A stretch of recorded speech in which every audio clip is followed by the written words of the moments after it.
Moi, je vais vous proposer, avec Ahmed Salem, Zeyn, Christian, mais aussi toute l'équipe Hassi en général, une réflexion sur la place du dessin, dessiner le sous-sol pour rendre possible le dialogue sur les eaux souterraines, avec des exemples donc en Mauritanie. Donc, je voulais juste replacer un peu dans l'équipe Hassi les trois terrains qu'on investigue, qui sont dans l'Adrar, à Nouakchott et dans le parc national du Daouling, avec toujours des questions liées aux eaux souterraines, questions qui sont à chaque fois différentes, mais qui ont ce point commun d'être invisibles. Donc ça, c'est des choses dont on a déjà un peu parlé, ou du moins qui ne se voient pas complètement, qui se voient par un aspect, mais pas par tous leurs aspects, et du coup, ça donne une difficulté à avoir une vision partager une vision globale du phénomène. Difficulté à trouver les bons mots, les métaphores, les exemples. Il manque toujours un morceau dans ce qu'on raconte et dans les médias qu'on trouve pour essayer d'en parler, qui font qu'on a une approximation dans le dialogue avec des personnes qui n'ont pas la même façon de raconter les choses que nous. Et du coup, le dessin pourrait-il être un médiateur dans ces situations ? Trois exemples pour montrer qu'en effet, le dessin peut être utile. Alors le premier exemple, c'est travailler sur une forme de lithologie à dire d'acteur. Amine, je pense que tu as utilisé ce média-là aussi. En fait, là, on a Ahmed Salem qui est en train de discuter avec un autre Ahmed, qui est responsable de l'eau potable dans l'oasis de Hayret.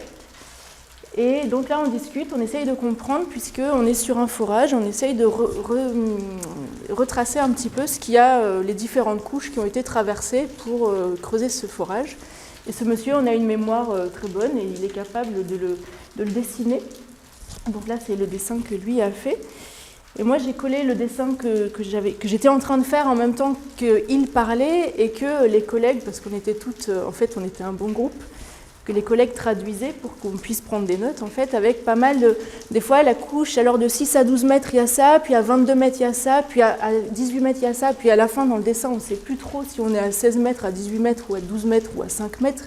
La couche blanche, elle était à combien ? Attends, parce qu'il y avait la couche rouge, et avec le dessin, en fait, on peut revenir et dire, non, mais attends, parce que tu as dit de 5 à 12 mètres, là, et après, tu n'as pas dit de 12 à 18 mètres. Donc, le dessin, c'est aussi un moyen d'enquête. Ça permet d'aller un peu plus loin dans le dialogue. Et là, je voulais montrer que ça permet aussi, du coup, quand on a un dessin et qu'on s'appuie vraiment sur des couches qui sont... On s'est mis d'accord, voilà, là, de quoi on parle. La couche rouge, elle va de temps à temps. Et la couche blanche, c'est celle où il y a de l'eau, elle va de temps à temps. Et puis quand il y a deux couches blanches dans lesquelles il y a de l'eau, ça permet aussi de poser des questions bêtes d'anthropologue. Mais moi, je suis anthropologue, je ne suis pas hydrogéologue. Est-ce que c'est la même eau qu'il y a dans les deux couches ? Qu'est-ce qu'il y a entre les deux ? Est-ce qu'elles communiquent ? Et puis on voit que les hydrogéologues peuvent avoir des réponses, mais notre interlocuteur peut avoir d'autres réponses. Et puis dans la manière dont les collègues hydrogéologues traduisent les réponses de la personne qu'on interroge, on a aussi une forme de traduction avec des nouveaux termes qui vont venir. Ah non, mais la couche blanche, en fait, c'est ceci ou cela. Et donc, on a une espèce de circulation de la parole entre la personne sur le terrain, les scientifiques, les personnes qui essayent de comprendre en étant profanes sur le sujet. Voilà un usage intéressant du dessin. Deuxième usage, deuxième exemple. Là, on est dans le parc national du Daouling. Christian va nous en dire un peu plus tout à l'heure, je pense, avec un travail de cartographie qualitative, où on a parlé aussi de cartographie à dire d'acteur, de la salinité des puits, et un travail d'élaboration d'hypothèses sur les causes de cette salinité, ou de cette salinisation. D'ailleurs, on n'était pas très sûr.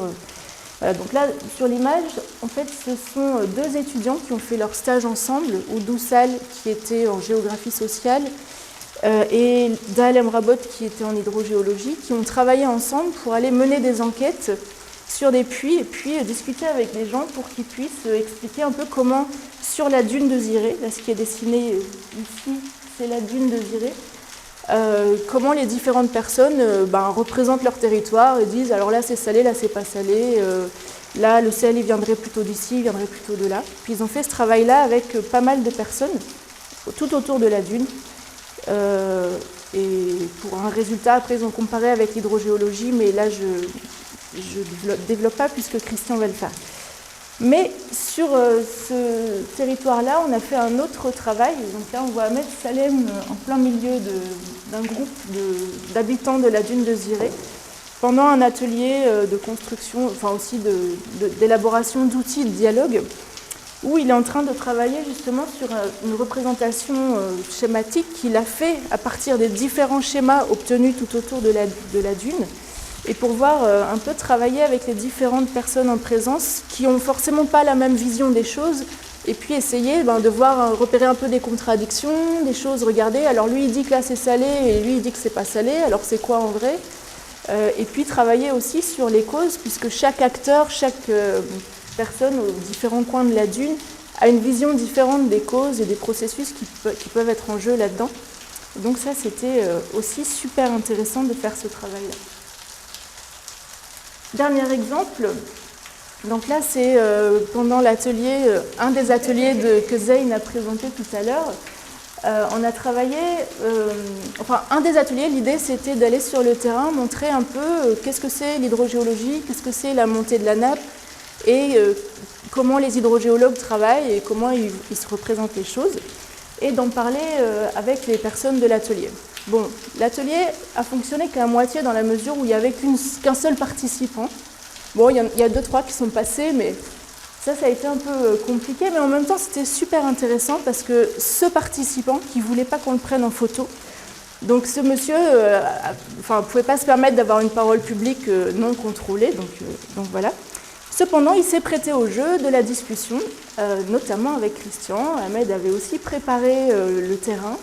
Et Zeyn et moi, on est venus aussi pour essayer de soutenir Christian dans ce travail de discussion avec cette personne.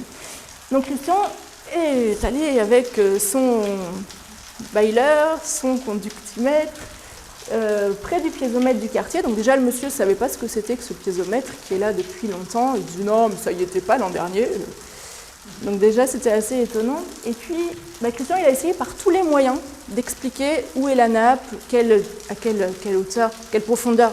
C'est pas difficile, hein, on ouvrait le piézomètre, on la voyait, elle était à 80 cm. Le monsieur n'était pas d'accord. Non, c'est pas possible. Bon. Christian a essayé de parler, d'apporter d'autres éléments, et le monsieur régulièrement, et ça m'a mis la puce à l'oreille, il avait cette expression-là: ah, monsieur Christian, vous ne m'avez pas convaincu. Et c'est revenu à plusieurs reprises. Alors, en anthropologue, en général, quand il y a un truc qui revient à plusieurs reprises, ça doit être comme les psychiatres, un peu. On se dit, il y a peut-être quelque chose là. Si bien, après, je sais pas, 2, 3, 4 heures sur le terrain, 3 heures, on a fini par revenir dans son salon, puisque la fin de l'atelier devait se faire dans son salon. Donc, il y a eu le thé à la menthe, il y a eu le méchoui, il y a eu tout ce qu'il fallait. C'était vraiment sympa. On a été très bien accueillis. Donc Zeyn, là, on ne le voit pas très bien sur la photo, mais il est mort de rire.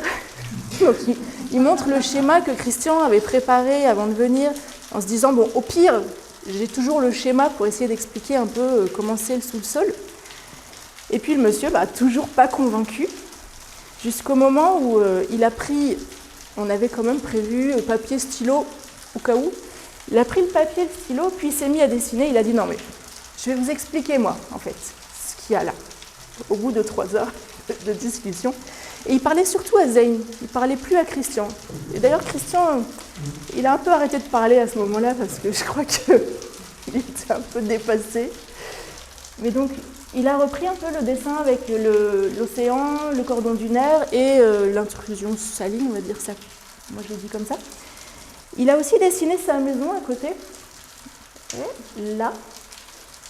Parce que ce monsieur, il a fait creuser sa fosse septique, donc il connaît très bien le problème, et puis avec la remontée des eaux, il a bien vu que c'était compliqué. Et là, je me dépêche. Et donc, il a pu dire, voilà, il y a 40 cm, c'est un peu humide. Après 40 cm, il y a 50 cm. Alors là, on ne sait pas si c'est une profondeur ou pas, mais là, il y a de l'eau. Et puis en dessous, par contre, non, il n'y a plus d'eau. Donc on a une nappe qui est un peu suspendue dans le sous-sol. C'est là, je pense, où Christian a arrêté d'essayer d'expliquer des choses.